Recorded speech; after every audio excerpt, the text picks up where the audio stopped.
This is our robotics panel. My name is Kay Matelich. I work at the intersection of AI and culture, and I also run asireadiness.com. I'm here with these two incredible men to facilitate a conversation today on building the good future with robotics. So I have Anto Patrex with us, who's the CEO and co-founder of CosmicBrain AI, and they're a company advancing robotics through sophisticated simulations and AI-driven virtual training environments. He previously worked at NASA and XAI, and his work focuses on accelerating how robots learn and adapt. And then I have Jack Jesionowski with me, who's the co-founder of Open Droids, which is a pioneering robotics company committed to open source innovation. He's also the president of Persist Ventures. Jack champions transparent, accessible robotics technologies and believes that openness creates trust, accelerates innovation, and ensures that robotics will benefit everybody. So I want to start by talking about the open versus closed debate. I know this is a very hot topic in AI, and I think it's even more important when it comes to robotics. So Jack, I wanted to throw it to you first and talk a bit about how you feel about open source. Yes, I want to do a little bit of crowd engagement. We'll do some democratic inputs real quick. First off, raise your hand if you believe in open source. And I'll try to give, I'd say 80% of hands went up, which might be all the participating hands. We'll see. Raise your hand if you believe the future is inevitably good. Philosophical? Okay, fewer. Yeah, definitely down. 50%. Raise your hand if you've heard of Optimus. All right, 50%. Raise your hand if you've heard of Figure. 40%, maybe 30. Raise your hand if you think either of those companies are the right stewards of the most physically changing technology to ever enter society. We actually got 0 supporters. All right, that's great because now we know that we're all aligned on the fact that we need other players in the game of what really is going to parent the next generation. But I think it's not just parenting the next generation, it will parent us. These will be caretakers for us. And I think with the phones, which we know are backdoored and closed systems for the most part, and we can't fully control, it's like, yeah, they have the data and they can take the data, but it's not a robot. It's not a full-fledged human thing that is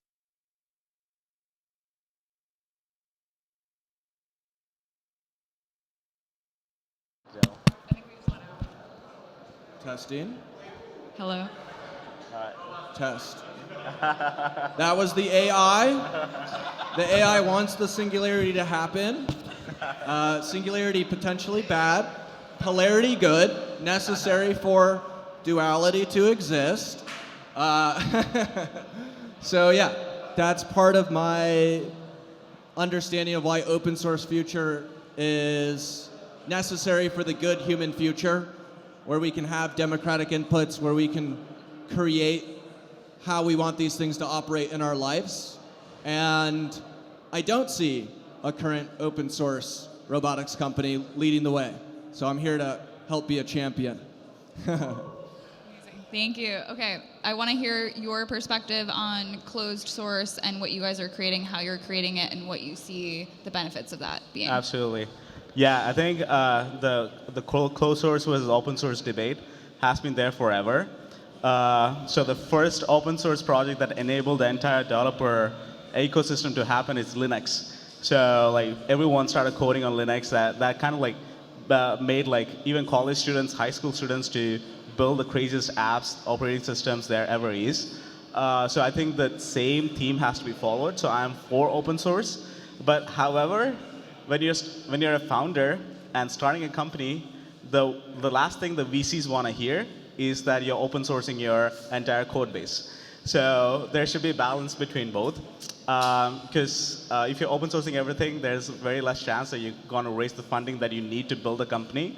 But for robotics, I believe that there needs to be community. So Hugging Face is actually building a open source community around robotics. They're giving out these Lee robots, which you can like 3D print in your like dorm rooms or in your houses, experiment with it. There's this company called K-Scale. Then other simulation engines like NVIDIA just recently open sourced Isaac Sim, where it's like a simulation you can train your robots on. So more companies are coming out, open sourcing AI, physics engines, which is essential software to build a really good hardware robotics out there. So I think there's a change or a shift in the AI space as of now, so it's good to see. Yeah. Awesome, thank you. I want to talk about safety a bit as it relates to open and closed source. So Jack, talk to us a bit about how you see safety as it relates to open source, why open source is the best choice when it comes to creating a safe future for robotics. So Unitree was just found to have a backdoor. There was an article I think released a month ago. So the robotic dogs. We've seen Black Mirror. Do we want Chinese robotics to be able to have one central entity who can instantly switch what they're doing in the event of bad war, basically? That's like, I think, the biggest, most obvious reason. When it comes to kind of building the company and open source as a killer of the capability to make money that venture capitalists would be less into, that is why for us, we are not open sourcing all of our hardware stuff, really just open source on the software side. That's what matters most, is people can know what's running on there. If you want government contracts, it's likely you're gonna have to open source the whole thing to them. And then I like developer communities. There will be people who make massive businesses just off of creating a good UX for a rehab or for nurses or at-home care, who don't need to build the hardware. So it's really an ecosystem, massive emerging field. When it comes to making that safe, I think the most important thing is there's not a central entity who can push the software up to date to all those things, and instead people know what they're running, and it's a sovereign system. Cool, and Anto, how are you thinking about trust and safety and accountability when it comes to what you're creating? Very much. So yeah, I think that's one of the most interesting topics of 2025. How can we actually include trust, safety, and how can we shape the next generation of intelligence, right? So when I was at XAI, there was this whole debate about talking about LLM safety. How are we actually creating ethical AI? How is that impacting the human race as of now? Especially AI is getting into each and every iPhones out there. Kids are using AI, parents are using AI, it's everywhere, right? And there's a lot of dangers associated with LLMs as well, right? So one thing with LLM part of things is that it can be totally biased. So AI is trained to side with you, right? So no matter what you say, it will never kind of scold you or say that you're wrong. Rather, it will kind of navigate through the path where you're actually chatting with the robots or the LLMs, right? So this can be dangerous. That's why we hear about children suiciding because they got too attached to the AI and the AI told them to take out their life and all that. So we need to prevent that. So we need more policies and regulations in the AI field. And now we are entering into physical AI. So for the first time in the human race, we're actually giving a body to intelligence. So we have AI. Now humanoids are coming in the human form. So that needs even more regulation. So we are actually working on something called 10 Commandments for robotics, for humanoid robots. So for example, you don't want your robot to come and stab you when working in the kitchen, right? So we need to prevent the robot from harming a human being or interacting with other robots. So we need to shut it down. So a lot of these command lines are kind of coded in a way that the robot immediately shuts down if it's overwhelmed by data or by things that it has never seen before. Because as humans, by the age of 25, 30, we have seen a lot of data. We know what's actually right and wrong, but robots are just deployed into the market without all that 20 years of experience, right? So that's why we need guardrails, and we are working on something like that in the algorithm space. So we are training the robots in a way that we can actually take the human brain, 20 years of experience, 20 years of right and wrong, and input that into the brain of these robots and say that, hey, this is the way you should function, this is the way you should not function, those kind of stuff. Yeah. Very cool. Oh, we have a question. Yes. Follow-up question on that. Yeah. Do you think those things should be hardwired into the robots? Because if it's in firmware, it can always be overwritten, right? Yeah, so most of these guardrails are hardwired into the algorithm, like the model, foundation models itself. So, But if a super intelligent AI could rewrite its own fundamental algorithms, yeah. right? I mean, isn't there some danger there? Like, whereas if you hardwire, like actually physically hardwire those controls, is that possible? Is that some way that you can Yeah. robots? I don't think there's a physical element to it, to foundation model, because it's all in GPUs and compute out there. But what we can do is train it further and further to prevent it from hallucinating or overriding itself. So we are actually successful in that. So we work with NVIDIA. So NVIDIA is the software or the brain behind most of the advanced robotics as of today in the world, right? So there's a million different guardrails that NVIDIA has put on its model called i6M and Groot and Cosmos. Those are some of the models behind, which is powering Optimus, Figure AI, and all that. So it's a million different guardrails. So it will be more and more profound as it goes, like as it gets into the field, into factories, into your homes and all that. We might expect a lot of lawsuits, but our goal is to prevent and cut that down. So yeah. Cool. I want to talk a bit about transformation in the workplace. So a lot of us are thinking about how AI and robotics are going to shift employment over the next 5 to 10 years. What do you think about robotics' place in that, and what's the future that you see that driving? Awesome. I want to really quickly touch on that because I think that's a very worthy kind of question, thinking about superintelligence going against, can you align a superintelligence, fundamental question.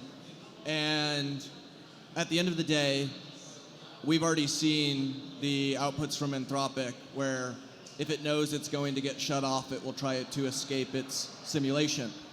There's a really good TED Talk on an equation for intelligence, which basically states intelligence wants to maximize its future freedom of action, meaning it is going to try to escape anything that's going to shut it down, just like us. Survival is innate to intelligence. And so I think that gets really interesting.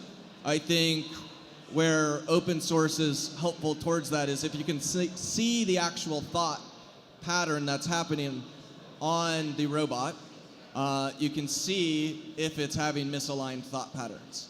And so there can be a checker one because it needs to think through those options. And it's maybe not possible for it to create a separate command line where it can have separate thoughts. That's the deeper question. Going into the next 5 years of robotics, I'm actually quite surprised that more companies haven't placed their pre-orders. Where you have like Figure did BMW, which is really just like a really good deal for them. BMW's stock price went up 20% after they released that news. Their strategic investment arm invested in Figure at a $1 billion val. A year later, Figure raised at $40 billion, likely because of the pre-order value that BMW put in. So there seems to be a big enterprise play. That blueprint is going to become more understood and done. And I think enterprises should get their foot in the door on the hardware. I think there's going to be bigger hardware bottlenecks for robotics than there was with GPUs, for example. And that's just because as the kind of ChatGPT moment happens for robotics, where the humanoids are unlocked, the Allspark moment, you guys have seen Transformers, the cube which awakens the machine, that's coming. And we're not gonna have really the hardware supply chain set up yet. So I think lots of companies are gonna start making those pre-orders, getting their foot in the door. That's for us really the strategy. I think manufacturing is gonna get commoditized. The software stack's gonna get commoditized. So what's powerful? The story, the brand, and getting the foot in door with those enterprises, getting the contracts. So more executives should do that, basically. And if anyone has those lines, I'd love to talk to you. Amazing. I also want to talk about how we can intentionally design and build these robots to empower humans rather than just replacing them. So into empowering humans rather than replacing them when we think about robotics and their place. So I'm curious to hear your thoughts on that, especially as it relates to Cosmic Brain. Sure. Firstly, I want to go step by step. So we have seen, in the past 2-3 years, the hardware of robotics have greatly improved. If you look at China, you can see China is building all these robots which can do backflips or do kung fu or any kind of stuff, right? Even Boston Dynamics is really good at the hardware side of things. You can see all the humanoid robots coming out. So the hardware is really good as of now. But there's a software gap, right? So there's the intelligence gap that we call it. So we are in a race to actually be the first and the more powerful version, the US, compared to the rest of the world. So this intelligence gap will be filled in the next 5 years. So it will probably take 3 to 5 years to solve this problem. And bulk or mass manufacturing of robotics will take place by then. There's another problem is manufacturing hurdle, because people know the struggle that Elon faced when getting Tesla into the production line, right? They had to put the whole new manufacturing pipeline in place. It was not the traditional way in which cars were getting manufactured. So there's a huge industry that's going to rise in the manufacturing sector for robotics. So that's going to create a lot of employment. On the other hand, robotics is going to be bigger than the car industry. So when the car industry came out from horse carriages and all that, millions and millions of people got new jobs, right? So we will see independent people creating workshops and modifying robots, repairing robots. The millions and millions of people will be getting new jobs. So there will be definitely the shift will be difficult because people will have to reskill and upskill. But eventually, this will create the biggest job market there is. And the robots are going to be the ones who are going to build the next mega cities. So we are going to see an equal development across the playing field. It's not just the US or China or some which are getting super big cities, but you'll be able to see developments happening in Africa or in the remote part of Siberia and stuff, right? Because if you can deploy hundreds of robots or hundred thousands of robots to these places, you don't have humans in the loop. Rather, humans are on the intelligence side of things, right? You will see mega cities happening, you will see mega projects happening, and all that is going to create more and more jobs. This will probably take place in the next 50 years or so, so we will still have to be patient. But yeah, that's my take on employability and all that, yes. Thank you. Something that the two of you have in common is that you've been on the entrepreneurial journey for a while. You both left college to become entrepreneurs. Jack, I'm curious what one of your biggest lessons has been that's informed your journey and informs the way you think about building the good future through robotics. I think what you were talking about was something from reading Kurzweil's Singularity is Near when I was 18, that I realized the flywheel would eventually happen. There would be a robotics takeoff moment, and essentially a GDP takeoff moment. This is where we reach post-scarcity as a society. This is where we gain capability to instruct robots to build cities. The TAM, Elon says, for robotics is unlimited because GDP is capita X productivity, robotics are capita. So I think that recognition from a young age, having golden teachers, just straight up mushrooms, and being like, oh my God, what is reality and where are we going, was a moment of realizing that narrative and changing the systems to be human-focused, understanding that good karma is the only eternal currency. These were things which pushed me into just being a missionary. And I do think when you work from your spirit and you get things done from that place, it's a quest and it's never work. And so then it just becomes more like a video game and fun. And I think there's a lot of value to that because you persist. You don't stop. And that's typically how you win.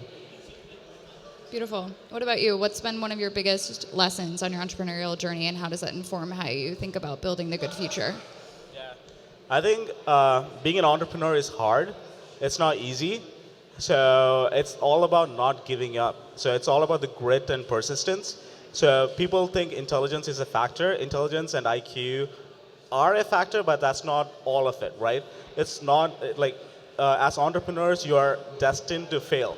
So as my ex-boss used to say, you are like the chances of failure are certain, but in order to succeed, the kind of like the portion, like the percentage of that is less than 12%. So you need to like have the expectations that you're gonna fail and tackle that and turn that into success. Like in every company that you build, whether it be SpaceX, like a moonshot idea, or robotics. So you can see Silicon Valley's rushing towards AI agents, building wrappers around different code bases, taking LLMs, OpenAI, Perplexity, like all these companies like are building agents, right? So like not OpenAI, but other startups coming out of this, right? So what we are doing is beyond an API call. What we are doing is a moonshot idea, like robotics is in the future. So to build that kind of company, it requires a lot more grit, a lot more persistence. So even if people say no, as founders, we should take our time and go back to the core, saying that this is my passion. I need the world to change, and this needs to happen for humanity, and push through things. And that's the only way forward. Like there's no giving up. So yeah, so that's the spirit that keeps me going. Awesome. I know we have to wrap up in a minute. These guys are going to be doing a discussion circle, I believe, on the other side. Second floor, near the back to the left is where the discussion circle area is. Cool. Real quick, I just want to end on one note. So if you could accelerate, I know we talk a lot about accelerating versus decelerating right now, but if you could accelerate one breakthrough to help us ensure that we're building the good future, what would that be?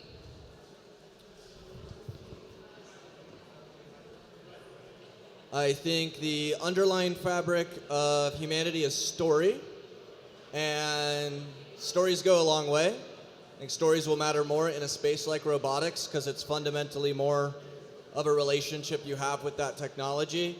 A lot of people know who Andrew Tate is, became the most viral person on the planet in the matter of 3 months, which really, to me, was a recognition that if you have the right story, you can get it to the whole world or really change the narrative of reality. I'd say that's a light pill. There's this idea of black pill. This is something that's like, wow, that's powerful, because as we as humanity need the right stories to surface, we're interconnected at the speed of light, and that can happen. So I think the breakthrough is not even necessarily some technology, it's a human story. And so I'd say study what he did, and we need a top V, not a top G. We need top vibes. A little bit of Buddha in there would be good. That's my feeling. What about you? What's the top thing that you would accelerate? Yeah, what would you accelerate right now to ensure that we're building the good future? To ensure what? Ensure we're building the good future. Ensure what? Ensure. We're building the good future. Okay, sorry, there's a lot of echo. Sorry, guys. We need a lot of energy in this field. We need a lot of positivity. I know, like, when you hear media, when you listen to Hollywood, all the movies are saying AI is bad, AI is going to be the doomsday for humanity. But honestly, as of today, AI is super dumb. And we need better AI to solve human problem and to kind of like make humans the true, creative being that we are supposed to be. So, like, imagine robots taking care of your chores like laundry and cleaning your floor, mopping your floor, or all the hard stuff that humans don't want to do. If robots are there to take care of that, humans are truly an enlightened being. You can take care of your spirituality, be an artist, do things that you love doing. So that's how we ensure. So we need more excitement in this field rather than being scared of the future. So that's how we ensure that the future is secure and that we're building a future for the next generations to come. So that's my take on it. Yeah. Awesome. Thank you so much. Thanks, everybody.